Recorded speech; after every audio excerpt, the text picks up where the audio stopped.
Mes amis, parfois nous souffrons d'incrédulité. Nous croyons que ce que nous voyons, comme saint Thomas d'Aquin.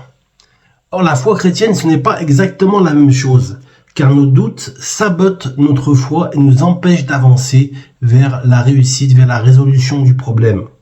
Le Seigneur nous invite donc à garder la foi pour grandir spirituellement et donc recevoir la bénédiction tant attendue.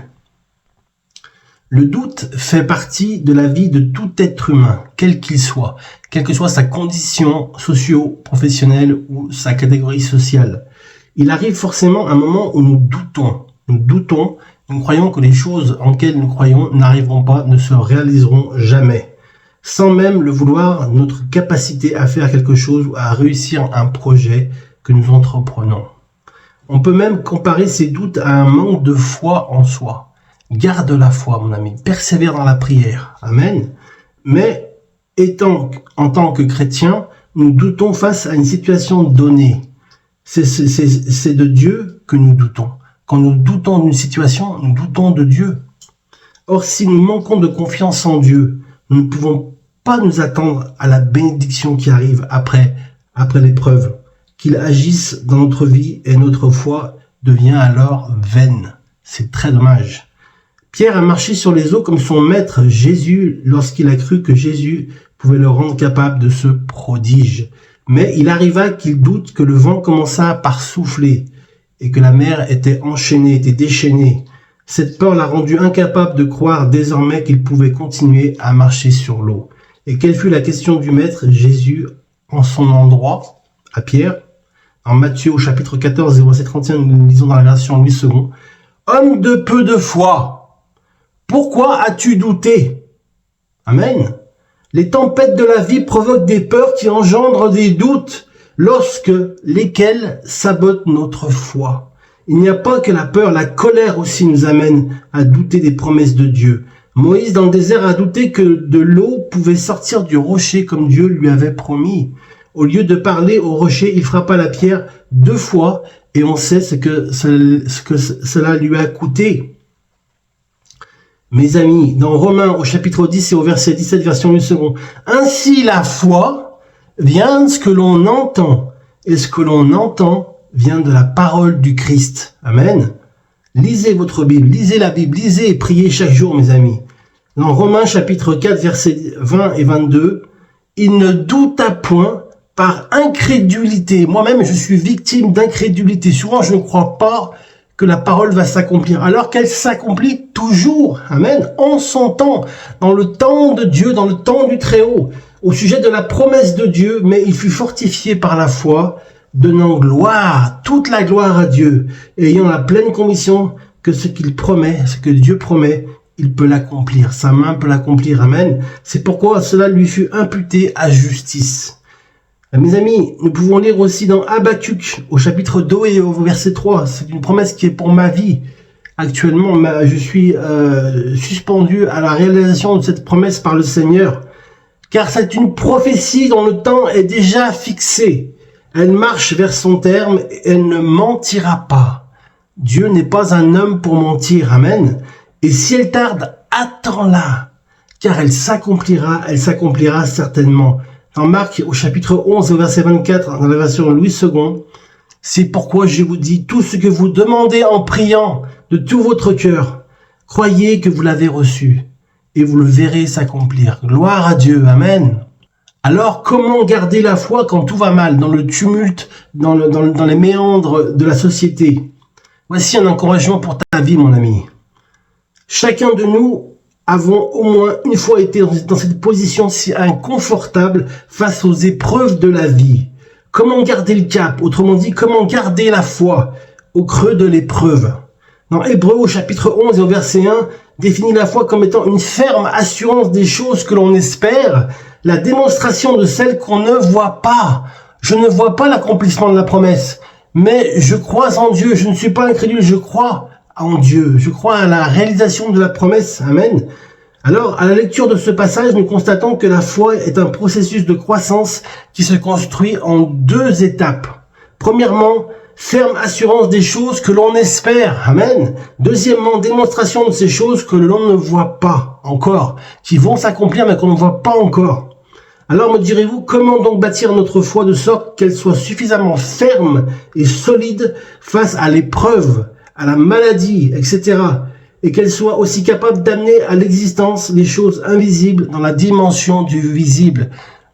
Les choses qu'on ne voit pas se réalisent sous nos yeux. Et on dit gloire à Dieu et gloire à Dieu. Amen.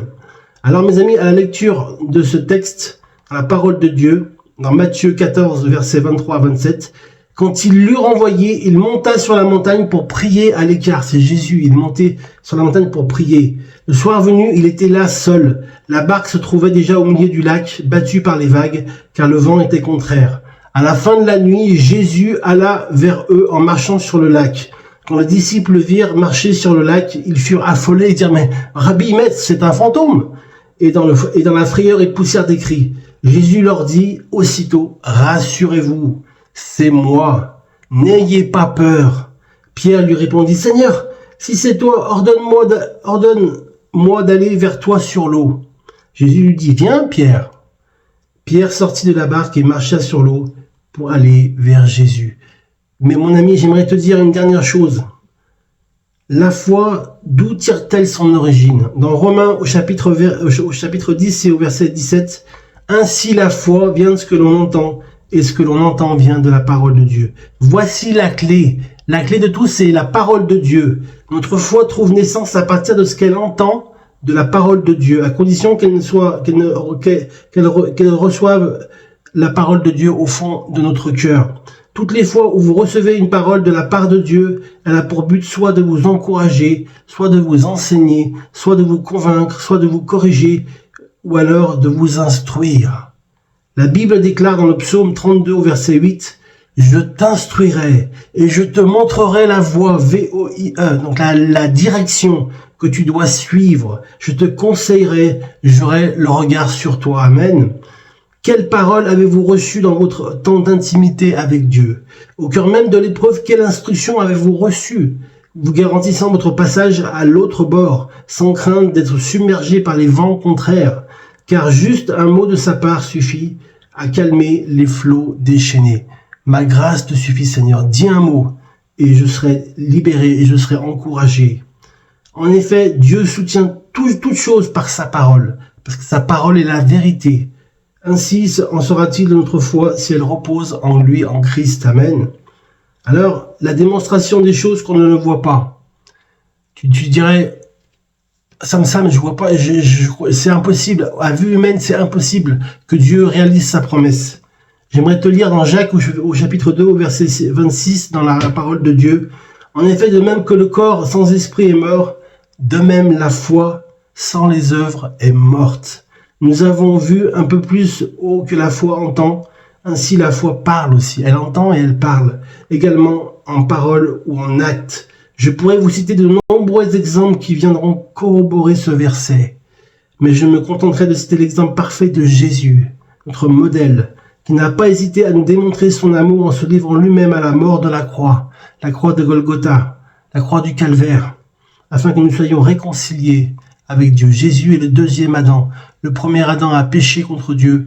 Le deuxième Adam a réalisé la mission parfaitement et complètement que son Père lui avait confiée. Voici mon encouragement pour toi. J'aimerais terminer par cela, mon ami. Vous aurez compris, mes amis, que notre foi se construit. On construit notre foi jour après jour, pas après pas, un jour à la fois. Elle a pour fondement la parole de Dieu, les saintes écritures. Et elle se développera en fonction de la relation de confiance que nous entretiendrons avec Dieu, le Père.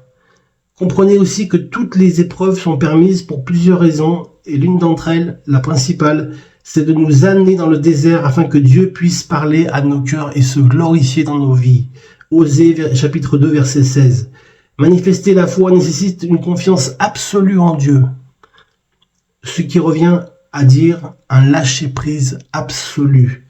Toutes les choses, toutes les fois où vous parlerez le langage de la foi, vous parlerez le langage de Dieu lui-même. Ainsi, vous lui permettrez de pouvoir se nourrir de sa parole. Amen. Regardons toujours à Jésus, car c'est lui le consommateur de notre foi, c'est lui qui l'a fait naître et qui la rendra parfaite. Je répète, regardons toujours à Jésus, car c'est lui le consommateur de notre foi. C'est lui qui l'a fait naître et qui la rendra parfaite. Dieu conduit toutes choses parfaitement selon ses plans. Il a un projet pour toi, il a un projet pour ta vie. Alors, fais-lui confiance, remets tout entre ses mains. Et tu verras, il agira pour ton bien. Que le nom du Seigneur soit béni et que ces paroles soient un encouragement pour ta vie. Je prie maintenant, Seigneur, que tu bénisses tous ceux qui m'ont écouté et qu'ils puissent recevoir ta bénédiction que tu as promise d'avance. Amen.